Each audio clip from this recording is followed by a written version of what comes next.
Compte Complet présente des entretiens avec des personnalités reliées au baseball. Dans cet épisode, Alain Huseau s'entretient avec l'ancien lanceur des Filiales des Dodgers, Pete Cianflone. Avec Pete Cianflone, qui a été dans le monde du baseball pendant plusieurs décennies, différents niveaux comme joueur, vous avez été connu comme entraîneur aussi. On va commencer. Vous êtes de Montréal? Oui. Vous êtes de Montréal, M. Cianflone. C'est la façon dont on va prononcer votre nom à votre demande. Okay. On vous a appelé Cianflone souvent. Vous êtes un nom d'origine italienne. Exact. Bon, vous êtes né à Montréal. C'est dans la petite Italie, vous me disiez. Oui, c'est Est-ce ça. que le baseball était très présent à ce moment-là dans votre coin? Je dirais que oui, moi. Je dirais que oui, parce que même à jeune âge, là, j'allais toujours au Parc Jarry voir les joutes de baseball, de juniors, de seniors aussi. Là. C'était pas très loin, la petite Italie Non, du Parc j'allais Jarry. à pied, j'étais là, moi, tous les jours. Tous les jours de l'été. Bon, il y avait le Parc Jarry où les Expos ont joué, bon, qui a été remodelé. Mais est-ce que c'est là que vous avez joué?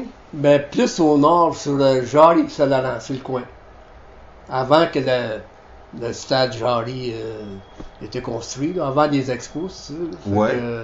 C'était juste sur le coin de À votre Saint-Laurent époque, Jarry. à votre époque, il y avait plus qu'un terrain de baseball dans le Parc Jarry. Là. Oui, il y avait C'est plusieurs. grand, le Parc Jarry. Oui, c'était grand, mais il y avait beaucoup de parcs de balle molle, des terrains de balle molle. Il y avait un terrain de baseball, où qu'on jouait, les Pee-wee jouaient là, jusqu'aux juniors, seniors. Là. Et puis il y avait beaucoup de terrains de balle molle. Qu'est-ce qui vous a amené vers le baseball à cette Mais époque-là? c'est une drôle d'histoire. J'avais à peine 12 ans, je m'en souviens encore, je sortais de l'épicerie en faisant la commande de ma mère, là, j'allais faire l'épicerie. Et puis en m'en allant chez moi, il y a un monsieur qui passe en vélo, un nommé Cornell, que je connaissais un peu. Je sais que lui était instructeur de beaucoup d'équipes de baseball, de Pee-wee à juvénile dans le temps. Puis là, en marchant, il me dit à moi, il dit, Pete, on a une pratique de baseball au Parc Jarry, il dit, viens faire un tour, apporte ton gant. Fait que ça a commencé là, fait que je suis allé, puis naturellement, j'ai commencé à jouer Pee-wee. Est-ce que vous aviez déjà commencé à jouer à ce moment-là? Même Non, pas? je jouais comme ça, là, toujours avec une balle, puis jamais au baseball. Jamais organisé jusque-là. Non, Là. jusqu'à là. Ça a commencé en réalité à l'âge de 12 ans, au Parc Jarry, puis jusqu'à mes années juniors et seniors. Junior, ça s'est passé comment à Montréal? Est-ce qu'on vous a recruté déjà dès le départ? Vous pensez... Mais dans ce temps-là, quand tu jouais au Parc Jarry, tu appartenais à ce moment-là, disons que on jouait Pee-wee, par la suite tu montais Bantam Midget, puis tu montais les échelons. Là. Fait que jusqu'à junior, puis j'ai joué 5 ans junior. Avec quelle équipe à ce Villeray. moment? Avec l'équipe de Villeray. Oui, c'était moi. Bon, est-ce que c'est une équipe qui avait déjà une tradition d'excellence dans le baseball? Oui. Villeray, oui. C'était toujours reconnu. Ouais. Et vous, déjà, est-ce que vous étiez lanceur? Quelle position vous étiez? Non, moi j'ai tout le temps joué au premier but. J'ai commencé à lancer, en réalité, mes dernières années junior. Encore là, c'est une drôle de coïncidence, là, parce que moi, je voulais pas lancer. Tout le monde, mes joueurs, mes coéquipiers, ils disaient « Puis, il devrait lancer. » Non, parce que moi, je voulais jouer tout le temps. Fait que quand t'es lanceur, des fois, t'as une journée sur deux, tu joues pas. Fait que là, on gagnait pas. Fait que, plus hasard, mes coéquipiers disaient « Puis, il devrait lancer. » Ils vous disaient ça parce que vous aviez un bon bras? C'est ça, exact. Fait que, fin de compte, je suis allé voir le gérant général, puis j'ai dit, je vais lancer. C'était qui le patron à ce moment-là? C'était M. John Hamill. Il était longtemps avec les Villeray. Fait que là, je lui ai dit que je voudrais lancer. Il dit, ah non, puis tu peux pas lancer. J'ai dit, comment ça? Il dit, si tu lances, il y aura personne pour jouer au premier but. Vous étiez bon frappeur aussi, si vous jouiez au premier. Là. C'est ça. Fait que moi, j'ai tout, en blaguant, j'ai dit, écoute, M. Hamill, si moi je lance, il n'y a personne qui va aller au premier but. Fait que je lance le premier jeu, 100 points de coup sûr. Fait que là, premier match. Ouais. Fait que là, ça a commencé, ça a continué comme ça. Vous n'êtes jamais retourné au premier but après? Oui, je jouais quand même. Quand je lançais pas, je jouais au premier but. Ouais. Et ça s'est passé comment avec Villeray? Est-ce que vous avez été capable de gagner quelques titres? Non, contre Villeray, cette année-là, on a perdu en semi-finale contre Verdun. Et par la suite? Ouais. On a perdu, cette joute-là, on a perdu 4-3, je m'en souviens encore. J'avais lancé une bonne partie. J'avais eu 18 retraits au bâton, puis j'ai perdu 4-3 sur une horreur. Là. Fait que ça a été ma dernière année junior. Bon, dernière année junior, vous avez excellé comme lanceur. Il y a du monde qui vous suivait là, à ce moment-là. Oui, même à ça, j'ai été suivi avant comme premier but. Mais j'étais pas assez gros, pas assez grand. Tu sais, premier but, c'est des joueurs qui frappent la longue balle. Là. Excusez, c'était pas mon cas. Là. C'était pas votre profil. Moi, c'était des coups sûrs, plutôt moyenne au bâton. Fait que, pour ma grosseur, mais j'ai été quand même invité une couple de fois avec les Royaux de Montréal dans le temps. Avec les Royaux? Donc avec les Dodgers? Oui, mais c'était dans ce temps-là, les Royaux, des pisteurs à Montréal qui m'invitaient à aller pratiquer avec les Royaux, puis fait que je suis allé comme premier but, puis par la suite, en dernier de tout, je suis allé comme lanceur, puis c'est là que Tom Lasorda m'a conseillé, me donnait des petits conseils, que ça m'a aidé beaucoup, fait que par sa recommandation, j'ai été signé pour les Dodgers.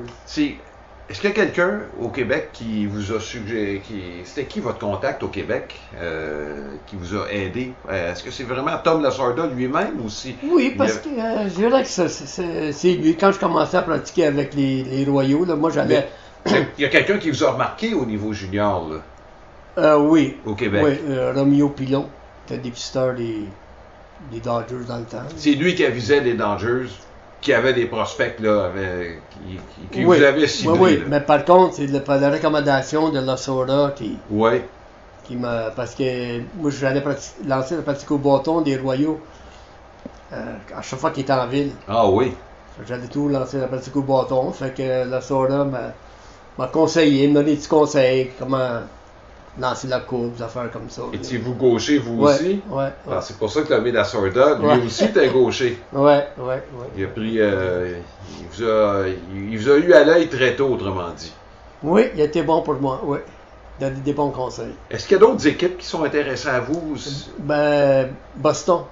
Lesquels? Les Red Sox de Boston. Les Red Sox? Bon, les Braves étaient déménagés, eux autres, déjà. Oui, il m'avait envoyé une lettre, comme quoi qu'il y a quelqu'un qui était venu me voir. Mais par la suite, il a su que j'avais signé avec les Dodgers. Ils sont arrivés trop tard. Exact. En tout cas, ça tombe de même. Mais là, c'est parce que c'est quelqu'un qui m'a recommandé au Boston, par contre. Bon. Comme beaucoup de Québécois, vous aviez un attachement avec les Dodgers parce qu'il y avait les Royaux, puis j'ai parlé à plusieurs Québécois de votre génération, puis les Royaux, c'était gros à Montréal. C'était l'équipe qu'on voulait rejoindre éventuellement. Oui, mais par contre, moi, je suis pas allé les voir souvent jouer. Moi, j'aimais mieux jouer qu'aller voir une game de balle. Fait que j'allais quelques fois, mais pas souvent. Votre attachement vers les Royaux, est-ce qu'il était là quand même? Oui, je suivais ça quand même, là, oui, beaucoup. Oui. Beaucoup. Donc, ça a été facile. Quand les Dodgers vous ont approché, vous n'êtes pas posé trop de questions. Non, c'est sûr que c'est quand je pratiquais, puis quand j'ai un offre, j'ai sauté dessus, même si c'était pas payant. Bon, vous vous retrouvez maintenant, vous aviez déjà dans la vingtaine quand vous avez signé avec les Dodgers. Oui, c'est ça. Là, je regarde votre fiche, votre première année professionnelle, c'est en 1960. C'est une année complète avec Orlando, de la Ligue de la Floride. Vous avez eu une très, très bonne saison. Je vais juste vous nommer des statistiques pour que les gens comprennent bien. Vous avez été, tantôt partant, tantôt releveur. Oui, c'est ça. 11 victoires, 8 défaites et 2,79. Moyenne de points mérités. Quand même, c'est une bonne saison, ça, à Orlando, pour une première saison. Oui, ma première année, oui. C'est parce que cette première année-là, on était tout le temps sur le nerf. Tu sais, quand tu étais jeune, là, moi, c'est la première fois que je partais de Montréal, là, j'étais pas mal nerveux à chaque fois qu'on voyait des pisteurs des estrades qui venaient voir nos performances, si tu veux, là, ça m'énervait pas mal. C'est que cette année-là, on a parti de Vero Beach, on était environ 21 joueurs. Puis on a fini l'année avec seulement 2 joueurs du premier camp qui ont parti. Fait que tout le monde partait. Fait qu'à chaque... Quand vous dites qu'il partait, il était libéré, congédié. Libéré, c'est ça. T'en Puis en fais plus, pas? parce que surtout dans ce temps-là, quand arrivait le mois de juin, ben, des joueurs des collégiales qui finissaient leurs études, là, ils signaient avec les équipes.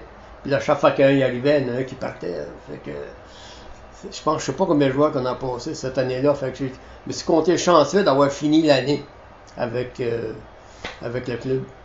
11 départs en 36 matchs. C'était quoi votre préférence? Est-ce que vous aimiez mieux commencer les matchs ou arriver en relève? Moi, j'aime mieux commencer les matchs. Oui. Ouais. C'était mieux vu à ce moment-là. Là.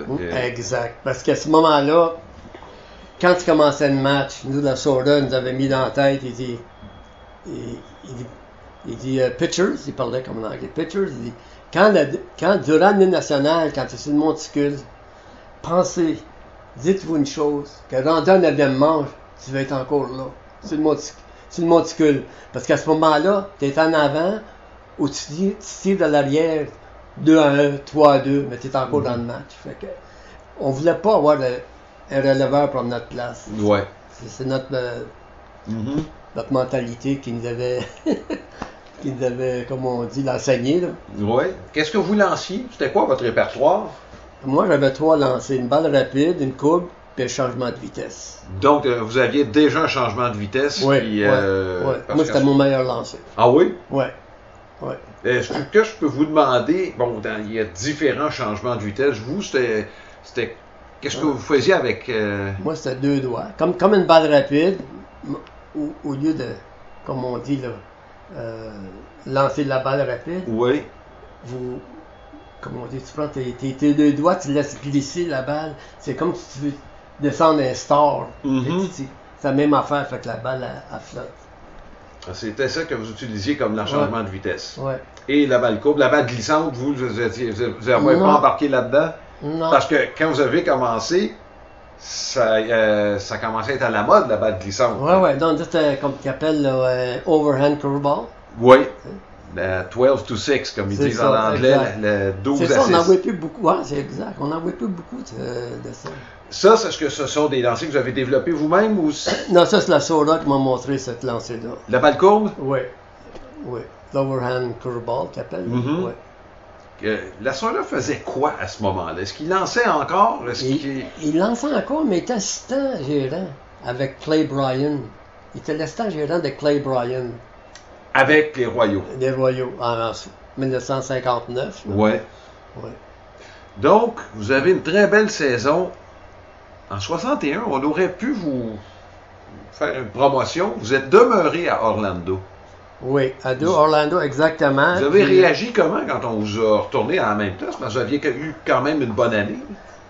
Oui, j'ai une année, oui, pas pire, là. Mais en 61, quand j'ai vu que mon nom il était en cours avec Orlando, puis qu'il m'envoyait là, j'étais allé voir Fresco Thompson.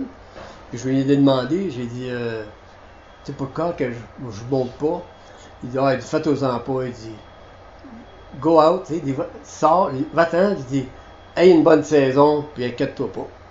Fait que, correct, j'étais content qu'il m'ait dit ça. Fait que j'ai eu une bonne saison en 61. Je regarde ça, 18-8. Ça, c'est votre fiche. Ouais. Vous étiez lanceur partant presque à temps plein. Oui, tout le temps, oui. 3 petits matchs en relève.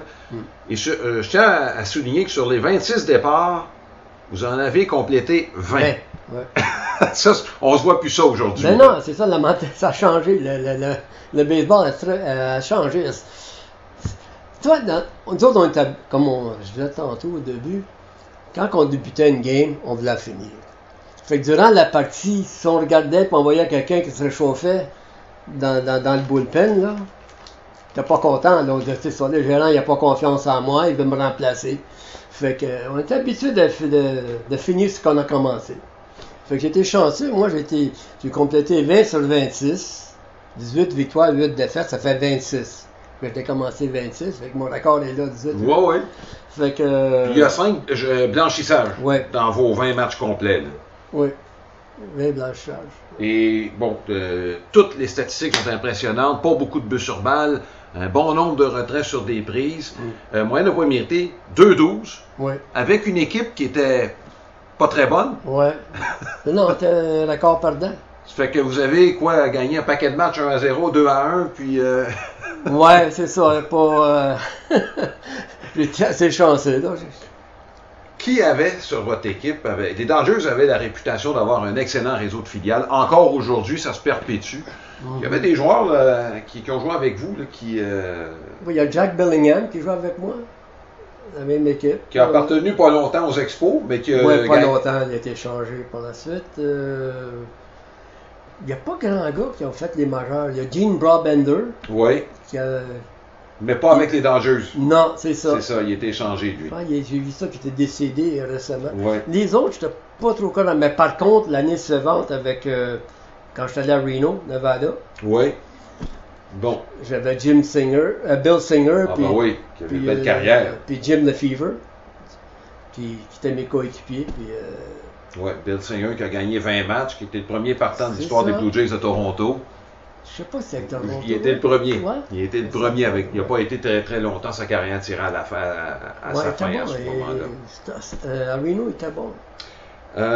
Bon, 18-8, souvent on envoyait les joueurs dans les ligues d'hiver. Est-ce que vous avez eu cette expérience-là des ligues d'hiver? On vous a pas offert d'aller là, non? Non, ça m'a fait de quoi, ça? Parce que j'aurais pensé d'aller, là. J'ai pas été invité du tout. Bon, après ça, vous vous retrouvez à Reno. Oui. Dans la Ligue de la Californie. Je regarde ça, vous n'avez pas joué beaucoup. C'était votre dernière année professionnelle. Ce qui est arrivé, c'est qu'à Reno, c'est qu'avant de partir du camp d'entraînement, là, j'ai vu, je m'en allais à Reno. Reno, je voulais pas aller là parce qu'apparemment, le coût de la vie est très élevé. Et puis moi, je ne gagnais pas un gros salaire pour que je vive là. Fait que j'étais marié à l'époque. Fait que dans le temps, je m'envoie voir Fresco Thompson, puis je lui dis encore, j'ai dit, tu sais, pourquoi vous ne m'envoyez pas, on va dire, moi je voulais aller dans ligue, je ne me rappelle pas le nom de la ligue, en tout cas c'est avec Macon. Macon, c'est classe A. Mais très fort calibre. Normalement, les joueurs... Est-ce que c'est la Sally League, ça? Sally League, c'est exact, ça? C'est ça. Et puis là, je lui ai dit, tu sais, pourquoi je ne vais pas là, ne m'envoyez pas là? J'ai dit, play me off the team, en voulant dire, voilà, si je ne fais pas l'affaire, vous pouvez me descendre où vous voulez, tu sais. Fait que là, il dit, il dit, va voir, va-t'en, avoir une autre bonne saison, puis inquiète pas. J'ai dit, écoutez, il m'avait dit ça l'année passée. Je pense que j'ai eu une bonne saison, puis il me semble, je trouve que je suis pas assez, j'ai pas monté à mon goût, probablement un coup de la vie. Est-ce que déjà, à ce moment-là, Reno était considéré comme une ville de jeu, comme Las Vegas? Ça. Ben oui, ouais. C'est du gambling, là. Ben, c'est comme Las Vegas, là. Puis, c'est ça qui est arrivé, fait que, là, quand il m'a dit, oui, pas ça, j'ai demandé, j'ai dit, moi, je peux pas vivre à Reno. Je lui ai dit, à moins que vous pouvez payer le billet d'avion de mon époux pour qu'elle vienne me rejoindre. C'est quoi ce qu'il m'a répondu? Il me dit à moi, est-ce que ta femme peut nous aider? Peux-tu jouer au deuxième but? Fait que là, je dis, thank you very much. Fait que là, j'ai tourné de bord, j'ai appelé à Montréal, j'ai dit à mon épouse, j'ai fait tes valises, moi je m'en viens. J'ai dit, là, je m'en vais avec Reno pour aller visiter le West Coast. Puis rendu au mois de mai, je retourne ici à Montréal parce que j'avais déjà signé un contrat avec Drummondville, de la Ligue provinciale. Fait qu'eux payaient mon transport pour revenir. Oh, monsieur, ça veut dire que vous avez commencé l'année, ben effectivement, c'est 6 matchs que vous avez joué avec Reno, 2 départs. Bon, difficile de se faire une tête là, pour les statistiques quand on joue aussi peu, là, à ce moment-là. C'était qui votre gérant à Reno? À Reno, c'est Danny Ozark. Danny Ozark, qui très bon monsieur. Ça faisait de la peine de quitter le club par rapport à lui, là, parce que c'était chic, tu sais. Vous le connaissiez déjà avant? Non, pas du tout? Non. Ozark, par la suite, qui a été gérant dans le baseball majeur avec Philadelphie. Oui, c'est ça. C'est le beau-frère de Gene Mark. Tiens. Ouais. Tout se rejoint, à un moment donné. Oui. Danny Ozark qui a été instructeur aussi dans l'organisation des Dodgers avant et après son séjour. Oui, c'est ça. Ouais. Bon, écoutez, je regarde. Vous avez été sur la liste suspendue des Dodgers. Vous êtes demeuré sur leur liste de protection jusqu'en 1967. Est-ce qu'à un moment donné, l'idée vous est arrivée que peut-être, bon, je pourrais revenir avec les Dodgers ou pas du tout? Non, pas en tout. Quand j'ai pris la décision, j'étais content de mon affaire. À Drummondville, j'ai été bien traité. J'ai aimé mon expérience à Drummondville. J'ai joué pendant 6 ans, je crois. Et puis, à ce moment-là, quand tu laisses, comme moi, j'ai laissé le club, il est parti. Fait que là, quand tu laisses une équipe, quand tu laisses ton équipe, tu es suspendu automatiquement 5 ans. C'est pour ça, donc, de 60 à 67. C'est pour ça que... Ils ne veulent pas que tu signes avec une autre équipe dans 5 ans. Mais c'est sûr que quand tu n'as pas joué au baseball professionnel, tu n'as plus d'affaires là. Vous revenez dans la Ligue provinciale, il y avait un règlement qui disait qu'il fallait que vous attendiez. Je ne sais pas si ce règlement-là est venu après, mais il y avait des règlements, si vous étiez dans les professionnels, il fallait attendre 2 ans. Est-ce que c'était le cas avec vous? C'est que si tu as joué 2A et plus... Ce qui n'était pas le cas avec vous. C'est ça. Si tu n'as pas joué dans 2A et plus, tu pouvais jouer. Si tu as joué dans 2A, mais il fallait t'attendre 2 ans, comme ça a été le cas avec Marcel Guilbeault. Gilles Pinard aussi, ça a été le cas, parce qu'il avait joué brièvement au niveau 2A avec les Phillies. Donc, tous ces gars-là. Donc, vous revenez dans la Ligue provinciale. Vous avez joué combien de temps dans cette ligue-là? De 62 à 68. Oh, c'est quand même... 6 ans. 6 ans dans cette ligue-là. Oui. Parlez-nous du calibre. Vous arriviez des professionnels. Le calibre de jeu que vous avez retrouvé dans la Ligue provinciale, ça pouvait se comparer avec ce que vous aviez vu à Orlando? Disons, au début, ça va bien. Parce que moi, dans mon cas, j'ai déjà un entraînement depuis le mois de mars-avril. Puis là, j'arrive le mois de mai, j'étais encore en forme. Tandis que les premiers temps, ça va bien. Mais par contre, par la suite, là, ça t'attrape. Là, tu sais, ton train de vie, puis pareil, tu travailles, tu voyages. Après la joute, tu retournes à Montréal. Le lendemain matin, tu te de bonne heure pour aller travailler. Fait que là, la fatigue s'accumule un peu. Là. C'est semi-professionnel, c'est ouais, ça. Ben, c'est pas des professionnels à temps plein. Là. Non. Fait que c'est... Par contre, c'était très bon calibre. J'ai trouvé ça, comme je disais au début, ça allait bien. Là. Tu domines, c'est les premiers jeux que tu joues. Mais par la suite, ça t'attrape. Avez-vous passé tout votre temps à Drummondville? Jusqu'à ma dernière année. Vous êtes allé où à ce moment-là? À Plessisville. Pour finir l'année, Henri Corbeil m'avait demandé de l'aider parce qu'il y avait beaucoup de joutes à reprendre par rapport à la pluie. Fait qu'il dit, viens donc m'aider, j'ai besoin des lanceurs. Fait que là, je suis allé finir l'année à Plessisville. Est-ce que vous jouiez seulement les fins de semaine dans cette ligue-là? Non, la semaine. C'était la semaine aussi? Oui, c'était dur, c'était difficile. Tu arrivais à Montréal sans hésitation, 1h, 2h du matin, puis là, tu te lèves à 6h, 7h pour aller travailler. Tu travailles toute la journée, après tu t'embarques dans l'auto, tu fais un autre voyage pour aller jouer ta route. En longue, là, c'est fatigant. Vous me parlez de l'année 68. De 68 à 70, cette ligue-là était considérée ouverte. Ouais. Il y avait beaucoup de joueurs de l'extérieur qui venaient ça. dans ces 3 années-là. Ouais. Il y en a quelques-uns qui ont fait le baseball majeur. Ouais. Pépé Frias. Bon, est-ce que vous l'avez vécu, ce changement-là, un petit peu au fur et à mesure là, que la Ligue provinciale avançait dans les années 60? Dans ce temps-là, moi, je m'en tiens, on avait une assemblée. Puis là, quand ils ont ouvert... disons, le territoire là, pour tout le monde. Pour tout le monde. Là, moi, j'avais dit à Yvon Allison, je me lève, je fais ça dans 2 ans, tu n'aurais plus de ligue. En tout cas, c'est ça qui est arrivé. Là. Il rentrait tout le monde. Puis souvent, il faisait rentrer un joueur sans l'avoir jamais vu, payer les dépenses et tout. Puis là, pour s'apercevoir qu'il n'était pas meilleur qu'un Canadien, qu'un Québécois. Là, le Québécois partait avant que l'autre arrive. Là. Fait que c'était des dépenses, je trouve, inutiles, puis ça coûtait cher. Oui. Quand vous avez arrêté de jouer, vous avez, par la suite, été impliqué, vous avez continué à être impliqué dans le baseball là, pendant plusieurs années. Vous avez, bon, comme instructeur, je sais que vous avez été gérant au niveau junior. Ça a commencé quand, ça, votre implication à titre d'instructeur? Ça a commencé à l'année 74. Régent Bergeron me téléphone. Est-ce que c'est le même Régent Bergeron qui était pour... exact? Oui.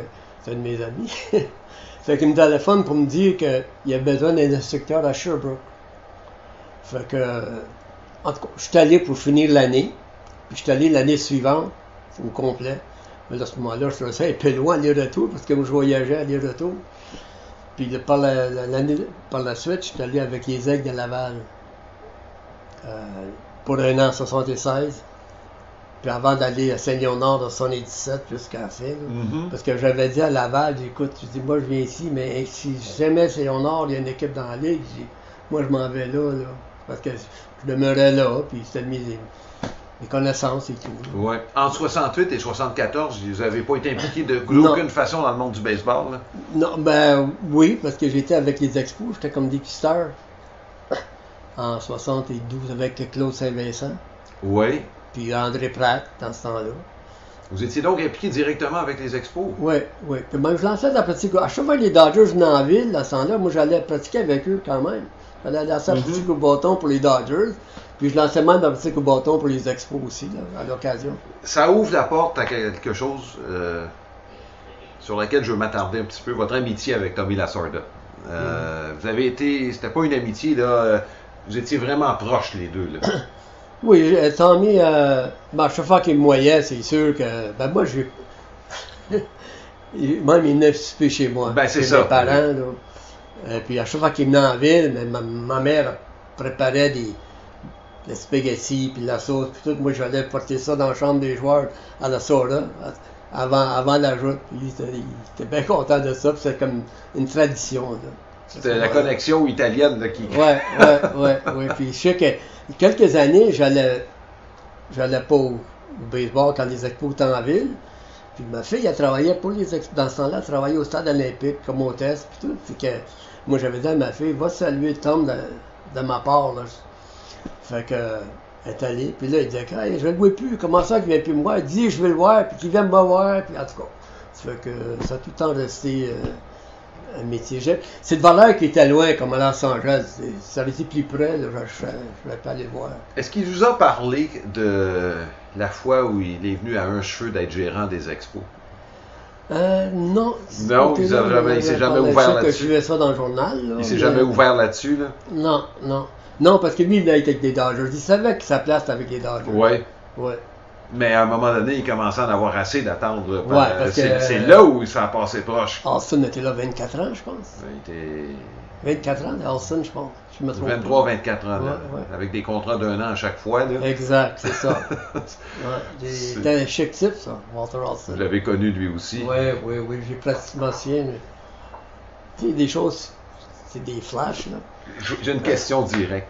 Quand les Expos ont affronté les Dodgers en série, votre allégeance c'était à quel endroit, vous? Vous étiez déchiré, hein? Oui, mais il faut dire que quand Rick Monday frappait le circuit, moi j'étais au travail, là, j'étais à ma boutique, puis j'écoutais ça. Là. Puis quand Rick Monday frappait son circuit, moi j'embarquais dans l'auto, puis j'étais allé au stade olympique, puis j'étais allé voir les Dodgers.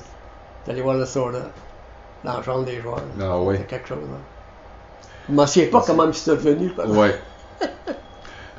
Vous parliez du moment, là où vous êtes devenu gérant à Saint-Léonard. Je ne sais pas si vos origines italiennes ont quelque chose à voir avec le fait que vous vouliez aller là. Parce que je demeurais là. Je demeurais à Saint-Léonard. OK, vous aviez quitté la petite Italie pour aller vers Saint-Léonard à ce moment-là. Où il y a une grosse communauté italienne, il faut bien le mentionner. Oui. Puis, comment ça s'appelle, donc, Wilson Church, qui était directeur des sports, lui, il me connaissait assez, et puis c'était là, mais il m'avait dit, si jamais on est un club, là, tu vas venir coacher. J'ai dit oui, si jamais tu avais une équipe, fais-moi signe, puis je vais y aller. Donc, les 5 Québécois, il y en a un qui venait de là-bas, c'est le frère de Martin Brodeur, le Claude, c'est un de vos bébés, ça, dans le fond. Oui, c'était un bon joueur, il est décédé. Oui, Claude qui pouvait autant frapper que lancer. Oui, et bon joueur pour le premier but. Oui, il y avait le physique de l'emploi pour jouer au premier but. Mais je connaissais bien son père, hein, Denis. Ah oui? Oui, je connaissais bien son père. J'avais joué contre son père une année au Parc La Fontaine. Oui, qui a joué dans une ligue collégiale, Denis Brodeur, à un moment donné. Il avait eu Frank Howard comme coéquipier. Ah oui? Il avait eu l'occasion de... Ouais. Denis, il demeurait à Saint-Léonard aussi. Oui, exact.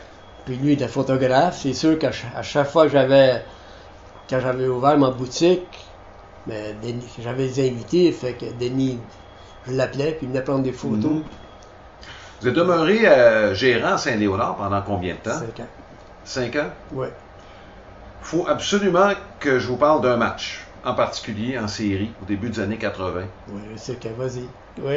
Vous avez laissé votre lanceur pendant 21 manches au Ouais, monticule. Régent Pinault. Régent Pinault. Ouais. Aujourd'hui, Ah. on vous arrêterait. Ben oui. Vous Ben seriez oui. accusé de maltraitance probablement envers votre lanceur. Ouais. Moi, vous expliquer la scène. La série, c'est égal, c'est notre partie décisive. Puis Régent, c'est mon meilleur lanceur. Lui, il lançait, puis ça l'aidait. Puis là, à un moment donné, je m'en vais le voir. Je ne sais pas quelle manche c'était. Peut-être la 11e ou 12e, je ne sais pas. J'ai dit Régent, j'ai dit. C'était sa dernière année junior, sa dernière joute. S'il perdait, c'est fini. Fait que j'ai dit, moi, je te débarque pas. J'ai dit, tu vas le lancer tant que tu peux lancer, moi, je te débarque pas, je te laisse aller. Fait qu'il a lancé 21 manches pour finir le plat.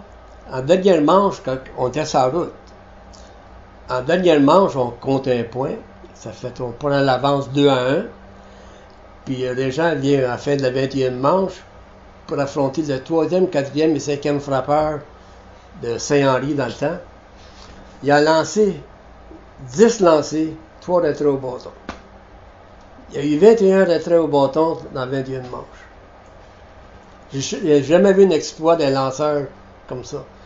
Mais je disais, si ça aurait été aujourd'hui, je m'aurais fait fusiller. C'est impensable, là, même qu'un lanceur lance au-delà de 9 manches. Là. Ouais, moi, j'en ai lancé des 15, là, mais tu ne fais pas débarquer. Comme lui, c'était un batailleur, ça, ce Régent Pinault-là. Là, on va dire une affaire. Là, je ne le débarquais pas. Il ne voulait pas débarquer. Moi, j'aurais voulu, il n'aurait pas débarqué. Est-ce que vous aviez des conversations avec lui ou vous le laissiez aller complètement, puis... Je le laissais aller. Est-ce qu'il y a quelqu'un qui s'est échauffé pendant le match? Non, pas en tout. Pas en tout. Non, parce que c'est quand même... C'était 1-1. Fait qu'il n'était jamais dans le trouble. T'sais, on gagne 2-1 à 21e manche. Fait que t'es pas dans le trouble vraiment. Là. Et d'autres équipes, vous rappelez-vous combien de lanceurs, eux, ils ont utilisé? Au moins, je sais qu'il y en a au moins 2-3. Je sais que le premier a duré 6 manches. D'autres après, je m'en souviens plus, là, mais ouais. Je sais qu'ils ont utilisé 2-3. Il lançait quoi? Est-ce que c'était un lanceur de... bonne courbe, très bonne courbe, une bonne balle rapide, puis du bon contrôle. Et c'était son dernier match. Son dernier match junior. Puis il ne voulait pas le débarquer parce que... Qu'est-ce qui était... Puis là, nous, on se présente à finale avec ça, on gagne, fait qu'on s'en va à finale. Et en finale, vous ne l'avez pas utilisé? Savez-vous pourquoi? Premier jeu, tu ne fais pas l'utiliser parce qu'il venait de lancer. Fait que, rendu vers la fin de la joute, on perdait, ben c'était serré. Mm-hmm. Puis là, il embarque comme coureur suppléant parce qu'il est assez rapide. Fait que là, il y a un coup sûr. Il part du deuxième pour aller au mal. Il y a un relais du champ. La frappe sur le poignet, casse le poignet, finit pour la serrer. Effrayant aussi. Avez-vous au moins gagné la finale? Non, c'est fait battre. Sans Pinault, on se fait la battre. Ah oui, c'était votre meilleur lanceur. Ah, c'était bon, il était dominant. Avez-vous réussi à gagner des titres quand même à Saint-Léonard au cours de votre période que vous avez là? Parce qu'il y a quand même une tradition, c'est des Cougars, je crois. C'est ça, les Cougars de Saint-Léonard, j'avais des bons joueurs, mais ces bons joueurs-là, c'était des joueurs de hockey. Fait que quand il avait le temps des séries, ils partaient à leur entraînement hockey, puis là, je perdais, comme on dit, mon point fort. Là. Fait que je me faisais tout éliminer. Il y en a quelques-uns qui sont rendus assez haut comme joueurs de hockey dans le groupe qui étaient des bons joueurs de balle. Oui, Normand Aubin. Oui. Tony Marula. Qui a signé avec les Pirates de Pittsburgh. Il jouait pour moi, c'est sûr. Il y avait Michel Thérien, qui était bon joueur de balle aussi. Qui d'autre qu'il y avait? Là? Alain Boudreau. Et Alain Boudreau aussi. En tout cas, c'est sûr que ça... Mm-hmm. Quand tu perds tes gros morceaux, là, comme Marula, c'était... Puis Brodeur aussi, qui jouait au Saguenay. Fait que quand tu perds ces gars-là, tu peux pas gagner, c'est impossible. Ouais. Après votre séjour avec Saint-Léonard comme gérant, est-ce que vous avez continué à être impliqué dans le baseball ou ça s'est atténué un petit peu, là, votre implication? Ben, j'avais coaché aussi le senior de Saint-Léonard des Cougars. On avait une équipe senior. Ah oui? On avait 3 ans. Puis la Ligue a tombé. On avait gagné le championnat les 3 années. Ça, c'est dans les années 80 aussi? Oui, 81, 82, 83. Cette année-là. On avait une bonne équipe. J'avais Brodeur, j'avais tous les. Henrichon, Denis Fleury, des bons joueurs. Denis Fleury qui avait signé avec les Expos avant de Ouais. retourner junior, battre toutes sortes de records. C'est ça, ouais. Fait que j'avais une bonne équipe, pour dire. Là. Ouais. Tu peux être un bon gérant, mais il faut être des bons joueurs. Parce que si t'es pas des bons joueurs, même si t'es un bon gérant, ça marche pas. Votre intérêt pour le baseball, ça n'a jamais baissé? Non, j'ai tout le temps suivi ça. Tout le temps. J'aime ça. J'aime voir une bonne game de balle. À tous les soirs. Moi, tous les jours, je regarde une game de balle. Tous les soirs. Des fois 2. Oui. Dans les années 90, 2000, ça, vous avez professionnellement jamais été impliqué par la suite là, dans le monde du baseball? Là. Non. C'est que je jouais à Balmol, c'est sûr, avec les joueurs de Montréal dans le temps, avec Tiggy Aymon. J'ai joué Oui. beaucoup de parties. Ouais. Non, mais j'avais aussi un commerce, hein, ça venait occuper aussi. Oui. Puis j'avais des bons clients, j'avais une bonne clientèle. J'avais tous des joueurs de hockey, plusieurs, entre eux. Là. C'est une mercerie que vous aviez? Ouais, exact. ben, c'est ça, c'est sur mesure, des complexes sur mesure. Ouais. Ouais. On reconnaît le goût du beau chez l'Italien en vous. Il y en a, on dirait que c'est inné, ça. Ah. Vous regardez le baseball aujourd'hui. Le baseball a changé beaucoup depuis les années. Ouais, c'est ça qui, des fois, ça me. Tu sais, moi, peut-être, je regarde le baseball. Moi, je regarde le baseball, je regarde ça sur les deux côtés. Tu sais, j'essaie d'anticiper les jeux ou. Puis, qu'est-ce que je trouve? Premièrement, je trouve que c'est sûr que ça a changé. Mais les gars sont bons. Tout évolue, hein, je veux dire, tout évolue. Défensivement, surtout défensivement. Oui. Moi, là, ce qui m'impressionne beaucoup, là, c'est voir les jeux qui se font défensivement. Tu sais, les champs extérieurs, c'est clôture, puis dans les champs intérieurs, là, les balles, ça, en tout cas. Les pirouettes que les joueurs peuvent faire. Là. Ça m'impressionne. Je trouve que les gars sont, au bâton, c'est sûr, sont plus gros, plus forts, mais ils jouent pour la longue balle tout le temps. C'est ce qu'on leur demande beaucoup aujourd'hui. Tout le temps de long ball. Hein. C'est ça que tu vois pas le jeu, pas le jeu de base, mais le jeu de. Tu vas pour un point ou quelque chose, le coup de tenue, le coup des frappes, t'en vois pas trop. Les joueurs, c'est sûr, sont plus vite. Ils sont plus vite que dans. Ils sont plus athlétiques. Oui. Le baseball est très cyclique. Hein? Il y a des modes, parfois, dépendant des équipes qui gagnent, ça vient souvent avec ça. Hein? Et puis, il y a aussi les lanceurs. Il faut qu'ils lancent pas loin de 100 000 à l'heure. C'est. Ouais, puis, ça prend. Ce que je déplore le plus, là, c'est qu'il y a trop de lanceurs. Vous lanciez beaucoup de manches à l'époque. Vous, comme vous mentionnez un peu plus tôt dans l'entretien, quand vous commenciez un match, c'est avec l'intention de le finir. Tu veux le finir, tu ne veux pas avoir personne qui se réchauffe. Ah non, c'est pas de bonne humeur. Moi, je n'étais pas de bonne humeur. Quand je voyais quelqu'un se réchauffer, là, je dis, Colin, il ne prendra pas ma place. Fait que c'est de même qu'on a été enseigné. Là. S'il y a un lanceur que vous voyez aujourd'hui, je peux vous poser la question, là, vous étiez un lanceur gaucher, vous m'avez parlé de votre répertoire. Est-ce qu'il y en a un que vous trouvez, il lance comme moi je lançais quand j'étais... Non, c'est difficile à dire parce que, tu sais, dans le temps, nous autres, on ne se voyait pas lancer. Hein, c'est ça. Donc, non, pas vraiment. Là. J'aime bien Blake Snell. Blake Snell, c'est un gaucher qui a une bonne balle courbe lui aussi, qui a une bonne balle rapide. Je l'aime bien, lui, quand je le vois lancer. Là. Je le vois pas souvent. Là, mais... Il a lancé un match en coup sûr cette année. Oui, il va bien. Cette année, il va très bien. Oui, il a mal commencé parce qu'il n'y a pas eu de camp d'entraînement. J'aime bien Chris Sale. C'est un autre gaucher. Je l'aime. Je dis tant, mais quand il était avec Boston, je l'aimais.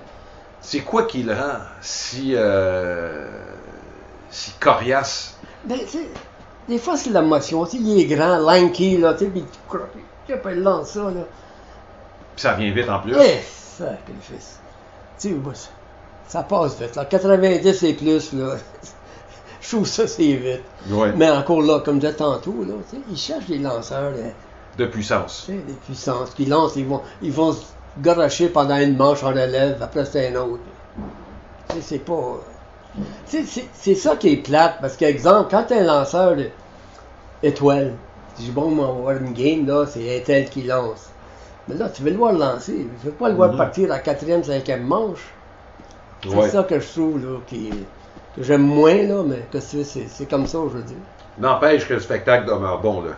Très bon. Très, très bon. Les gars, moi... Si vous continuez à regarder 2 matchs par jour, c'est parce que vous aimez quand même encore ce que vous voyez. Je regardais encore hier, je regardais la game des Dodgers qui ont gagné hier, là. Oui, de façon assez facile, il faut bien le mentionner. Oui. Puis je regardais un peu la game des Yankees. Fait que, là, je pitonne, à un moment donné. Vous avez gardé votre attachement vers les Dodgers? Oui. Oui? Oui, je sais pas, c'était... Comme on dit, là, c'est dans toi. C'est un rêve que j'ai réalisé. Oui. Fait que, quand je vois l'uniforme, l'uniforme n'a pas changé. Toujours la même Dodger. Je reviens sur votre carrière et la façon que les Dodgers ont géré un petit peu votre carrière. Puis je me dis, si vous aviez eu 2-3 ans plus jeune, est-ce que vous pensez que c'est ça? Parce qu'on a retranché une année. Quand on vous a embauché, là, on a retranché une année à ce qu'on appelait le baptistère. Là, ce qu'on a fait avec à peu près tous les Québécois en passant. Vous étiez rendu déjà à 22 ans. Est-ce que vous pensez que ça a joué contre vous, ça? Peut-être. Parce qu'on les aime jeunes, 18, 19 ans. Vous avez signé, vous aviez déjà pratiquement 20. C'est ça. Ça se peut. Oui. J'ai jamais su vraiment, il n'y a personne qui est venu s'asseoir avec moi et me dire quoi ce qu'il y en est, là, où je m'en vais, ou ce qu'ils pensent de moi, c'est ça. Là, c'est comme dans l'inconnu en réalité. Oui. Mais aussi, il faut dire une chose, c'est que dans ce temps-là, tu as des joueurs qui ont des gros bonus. Puis moi, il y en a une chose aussi où j'ai trouvé difficile, c'est que j'avais personne à qui me confier. Vous n'aviez pas d'autres Québécois avec vous? Non, pas une ça, j'ai pas d'agent, j'ai pas de dépisteur que je connais. Tandis que les Américains, quand ça allait mal, mais il y a toujours quelqu'un à qui aller se confier. Moi, nous autres, on n'a personne, mais moi, j'avais personne en tout cas. Fait que j'ai trouvé ça assez difficile. Donc, c'est pas entouré comme il faut? C'est ça, tu sais pas, tu essaies de chercher, puis... Puis, il n'y avait pas d'instructeur des lanceurs, le gérant était tout seul? Ouais, c'est ça. C'est changé aujourd'hui. Hein. Oh oui, il y a beaucoup d'argent en jeu aussi, ça c'est l'autre chose. Ben, j'ai aimé mon expérience, mais j'ai trouvé ça dur. Vous parliez anglais à ce moment-là? Oui, vous étiez bilingue. Oui, trilingue. Même trilingue, vous parliez français, anglais, italien. Oui. Pete Cianflone, merci beaucoup d'avoir partagé votre témoignage. Ben, c'est moi qui te remercie, c'était un plaisir.